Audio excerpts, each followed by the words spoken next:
प्रिय विद्यार्थियों नमस्कार। मैं आर के चौरसिया आप सबों का स्वागत करता हूं आपके अपने YouTube channel 4G mathematics classes में, जहां हम सब सीखते हैं, अध्ययन करते हैं और ज्ञान की दुनिया में सफ़र करते हैं। आज के इस वीडियो लेक्चर में हम लोग विद्युत आवेश के इलेक्ट्रॉनिक सिद्धांत को देखने वाले हैं। वस्तुओं में घर्षण करने के बाद यानी दो वस्तुओं को जब हम लोग रगड़ते हैं, घर्षण करते हैं, तो जिस वस्तु पर इलेक्ट्रॉन की अधिकता पाई जाती है वो ऋण आवेशित तथा जिस वस्तु पर न्यूनता पाई जाती है उसे धन आवेशित कहते हैं। और इलेक्ट्रॉन के इस स्थानांतरण में द्रव्यमान में परिवर्तन नगण्य होता है, माने बहुत ही निग्लिजिबल होता है, बहुत ही कम होता है। इसे घर्षण विद्युत का इलेक्ट्रॉनिक सिद्धांत कहते हैं। यहाँ पे समझना है, हम लोग समझते हैं कि विद्युत आवेश का इलेक्ट्रॉनिक सिद्धांत क्या है, विद्युत आवेश का इलेक्ट्रॉन सिद्धांत क्या है, ये इलेक्ट्रॉनिक सिद्धांत क्या है। तो हम लोग यहाँ पर इस बात को समझ सकते हैं कि जब दो वस्तुओं को घर्षण कराते हैं, तो दो वस्तुओं को जब हम लोग रब करते हैं तो क्या होता है, हीट उत्पन्न होता है, जिसके वजह से एक वस्तु से इलेक्ट्रॉन निकल करके दूसरे वस्तु में चला जाता है। जिस वस्तु में इलेक्ट्रॉन की अधिकता पाई जाती है वो ऋण आवेशित हो जाता है, और जिसमें न्यूनता पाई जाती है उसे हम लोग बोलते हैं धन आवेशित। यानी कि आप यहाँ पर साफ साफ समझ सकते हैं कि इलेक्ट्रॉन एक वस्तु से दूसरे वस्तु में गया है। और ये भी जानते हैं कि इलेक्ट्रॉन का कुछ ना कुछ द्रव्यमान होता है। तो अब एक वस्तु से दूसरे वस्तु में इलेक्ट्रॉन गया है तो उसके द्रव्यमान में भी परिवर्तन होगा। यानी जब इलेक्ट्रॉन जाएगा तो ऋण आवेशित और जाएगा तो द्रव्यमान बढ़ जाएगा। जिस वस्तु में जाएगा, जिस वस्तु से जाएगा उसमें इलेक्ट्रॉन की कमी हो जाएगी, जिसके वजह से वो धन आवेशित हो जाएगा और उसका द्रव्यमान जो है कम हो जाएगा।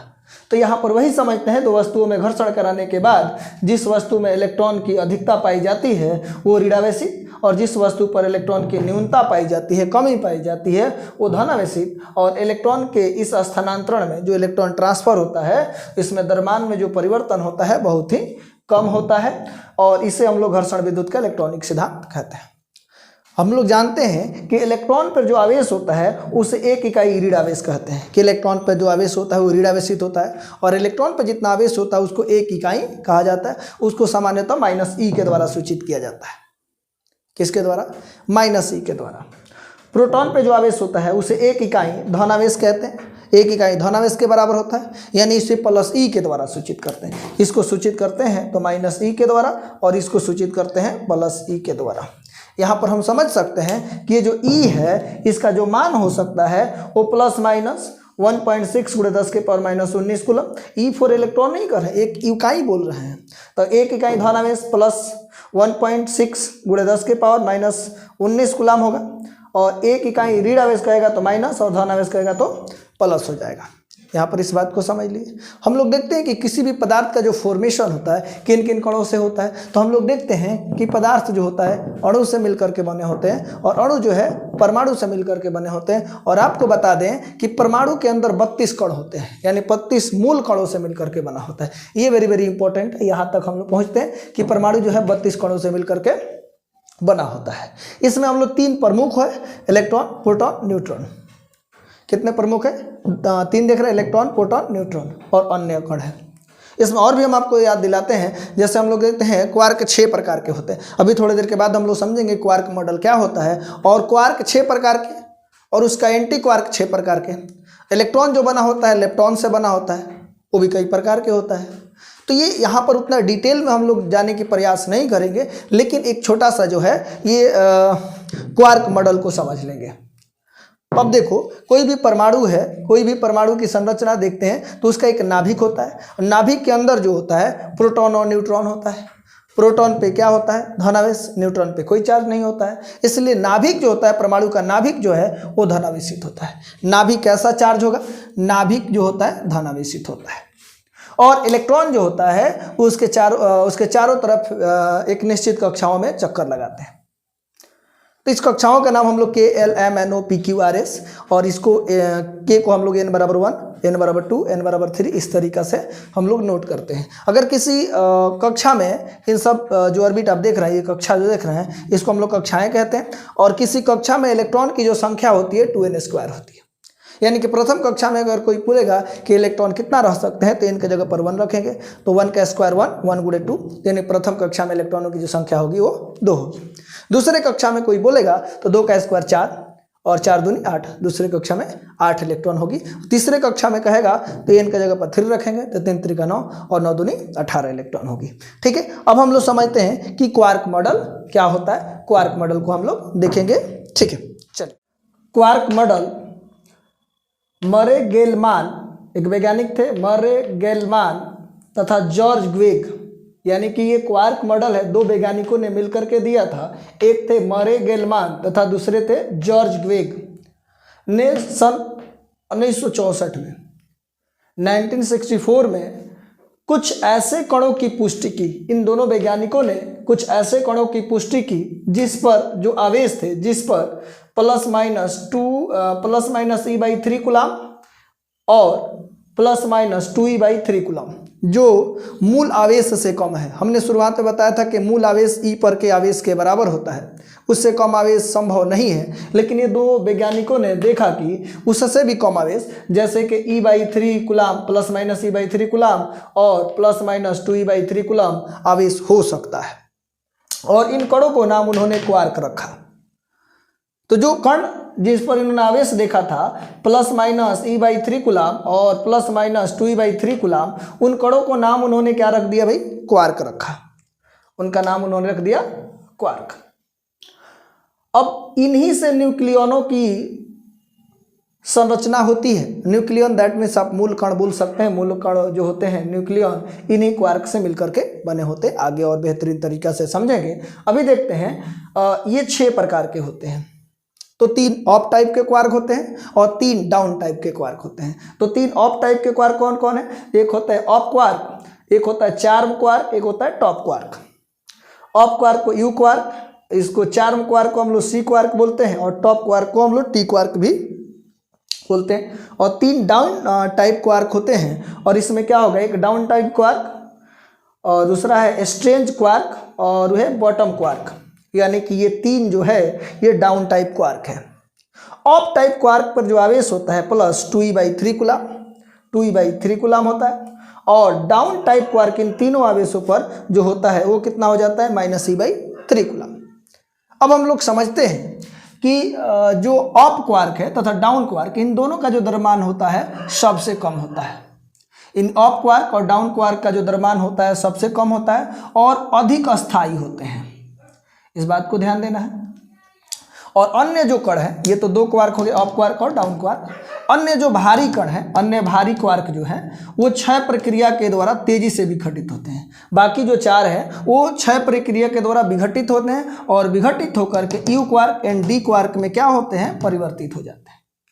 तो जो बाकी और क्वार्क थे वो क्षय प्रक्रिया के द्वारा विघटित होकर के यू क्वार्क और डी क्वार्क में क्या होते हैं? परिवर्तित हो जाते हैं। अतः ब्रह्मांड में देखा जाए, जब ये अन्य जो कण है वो क्षय प्रक्रिया के द्वारा क्षय होकर के यू क्वार्क और डी क्वार्क में परिवर्तित हो जाते हैं, तो हम लोग ये कह सकते हैं अतः ब्रह्मांड में मुख्यतः यू क्वार्क और डी क्वार्क ही पाए जाते हैं।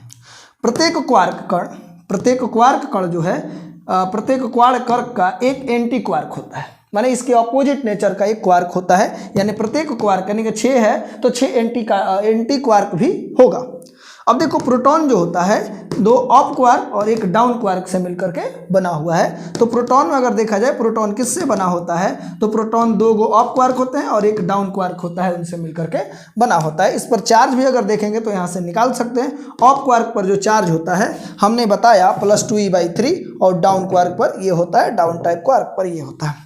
तो ये 2 ऑफ क्वार्क है, तो हम लोग इस पर लिख सकते हैं प्लस 2E/3, और एक और है ऑफ क्वार्क, तो इस पर लिखे 2E/3, और एक डाउन क्वार्क है तो माइनस के E/3। जब इसको कैलकुलेट करेंगे तो निकल जाएगा E प्लस में आ जाएगा।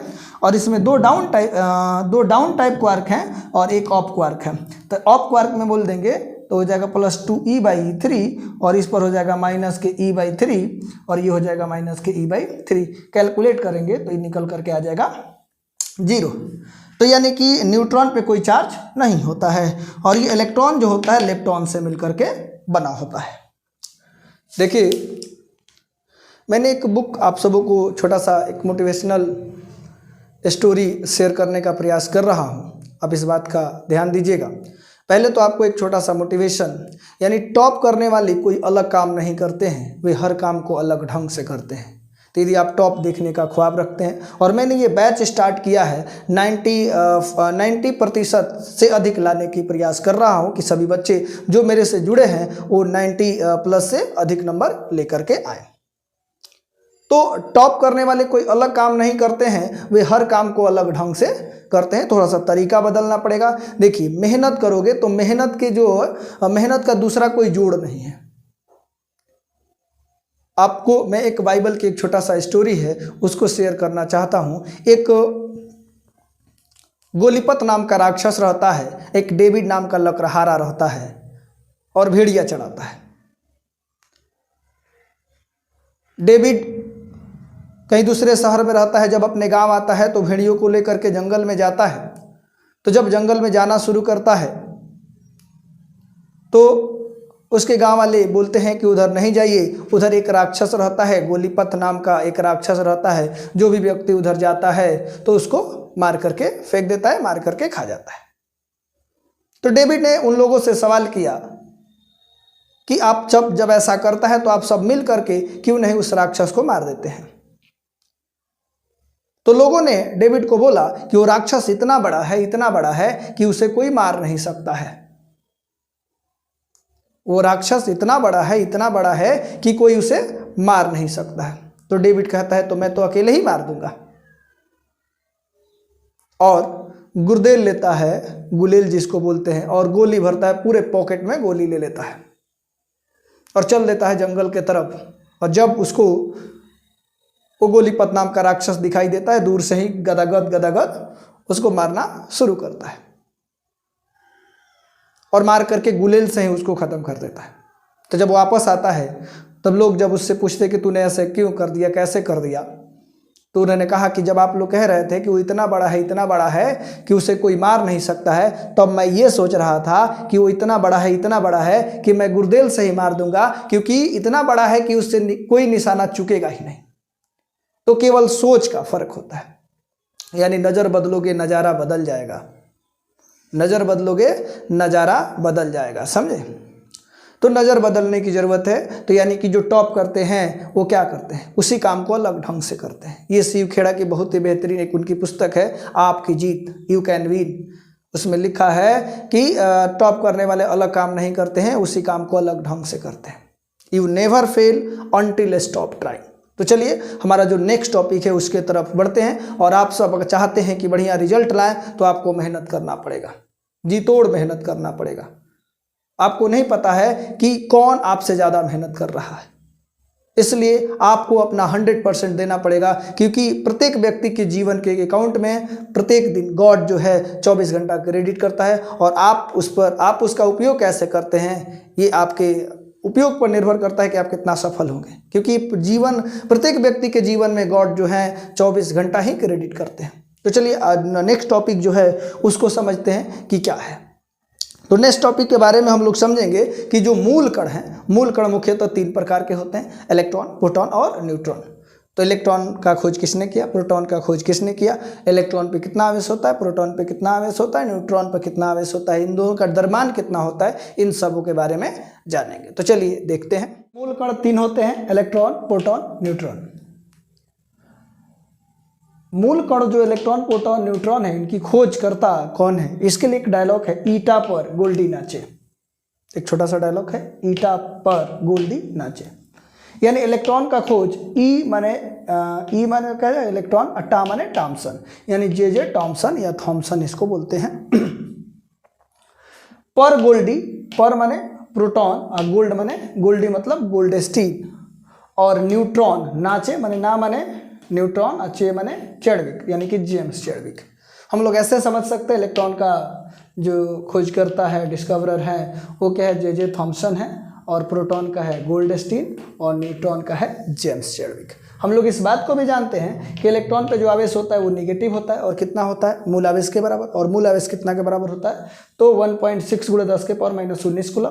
इलेक्ट्रॉन है तो माइनस और प्रोटॉन है तो प्लस होगा 1.6 × 10⁻⁻19। इसको आप लोगों को याद कर लेना चाहिए कि इलेक्ट्रॉन पे कितना आवेश होता है, प्रोटॉन पे कितना आवेश होता है, न्यूट्रॉन पे कोई चार्ज नहीं होता है। हमने क्वार्क मॉडल में बताया था कि क्वार्क जो है न्यूट्रॉन जो है एक अप क्वार्क और 2 डाउन क्वार्क से, और उसको सोल्व करके देखा था तो कितना आया था, 0 आया था।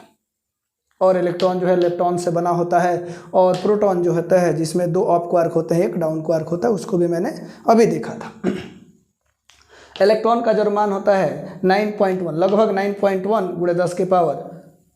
× 10⁻⁻31 kg, और प्रोटॉन का होता है 1.672 × 10⁻⁻27 kg, और प्रोटॉन पे जो होता है, न्यूट्रॉन पे जो होता है 1.674 × 10⁻⁻27 kg, यानी इन दोनों का द्रव्यमान लगभग बराबर होता है। अगर इसको इलेक्ट्रॉन के द्रव्यमान से इन दोनों का द्रव्यमान का कंपेयर किया जाए, यानी इलेक्ट्रॉन के सापेक्ष द्रव्यमान, तो इलेक्ट्रॉन का द्रव्यमान 1 मान लेते हैं कि उसके सापेक्ष हम लोग को तुलना करना है तो 1 मान लिए, तो इलेक्ट्रॉन के रिस्पेक्ट में जो प्रोटॉन है 1836 गुना भारी है। यानी 1836 गुना भारी कौन है, प्रोटॉन इलेक्ट्रॉन के सापेक्ष। और ये जो न्यूट्रॉन है इलेक्ट्रॉन के रिस्पेक्ट में ये 1839 गुना भारी है। तो कौन सबसे, तो अगर देखा जाए मूल कणों में सब कौन सा कण सबसे भारी होता है, तो न्यूट्रॉन जो है सबसे भारी कण है। हम लोगों ने इसके पहले देखा था कि जब वस्तुओं को रगड़ते हैं तो एक वस्तु पर आवेश आ जाता है, एक वस्तु पर धनावेश है, दूसरे पर ऋणावेश। तो यहाँ पर कुछ पदार्थ का पेयर लेते हैं, युग्म लेते हैं और देखते हैं कि किस पर धनावेश आएगा और किस पर ऋणावेश आएगा। शुरुआत में जब हम हिस्ट्री ऑफ चार्ज देख रहे थे तो हिस्ट्री ऑफ चार्ज में मैंने बताया था कि एम्बर ने, थेल्स ने क्या किया था, थेल्स ने 2 वस्तुओं को जब आवेशित किया था, यानी कि थेल्स ने एम्बर को ऊन के कपड़ों से रगड़ा था तो एम्बर पर जो था वो कैसा आवेश हो गया था, ऋणावेशित, और ऊन पर कैसा आ गया था, धनावेशित। तो वही उसी तरीका का कुछ पेयर लेते हैं और देखते हैं कि किस पर कौन सा आवेश आएगा। तो चलिए देखते हैं, अगर कांच की छड़ को रेशमी कपड़ा से, सिल्क क्लोथ से अगर रगड़ा जाएगा तो कांच की छड़ धनात्मक आवेशित हो जाएगा, धनावेशित हो जाएगा, रेशम का कपड़ा ऋणावेशित हो जाएगा। ये एक पेयर समझ में आया। दूसरा है कि बिल्ली की रोएदार चर्म, यानी कि कैट स्किन, यानी कि कैट के जो होता है चमड़ा, उस पर अगर हम लोग एबोनाइट की छड़ को रगड़ दें तो एबोनाइट का छड़ ऋणावेशित हो जाएगा, प्लास्टिक जो है ऋणावेशित हो जाएगा, और बिल्ली का जो है खाल जो है, जो चमड़ा है, वो क्या हो जाएगा, धनावेशित हो जाएगा। ऊन के कपड़ा को रबड़ से रगड़ दो या एम्बर से रगड़ दो, जिसको एम्बर को यूनानी भाषा में इलेक्ट्रॉन कहा जाता है, एम्बर से रगड़ दो, जो रेजिनी पदार्थ होता है, रेजिन होता है, या एबोनाइट से रगड़ दो या प्लास्टिक से, ये सारे जो है ऋणावेशित हो जाएंगे और ये जो है धनावेशित होगा। अब हम लोग ये पता करेंगे कि विद्युतदर्शी क्या होता है। आप लोगों ने जाना होगा कि सूक्ष्मदर्शी, दूरदर्शी का तो नाम सुने होंगे। सूक्ष्मदर्शी क्या होता है, छोटे छोटे वस्तुओं को स्पष्ट दिखाता है प्रतिबिंब। दूरदर्शी दूर की वस्तुओं को दिखाता है। और ये क्या है, विद्युतदर्शी, इसके बारे में समझेंगे।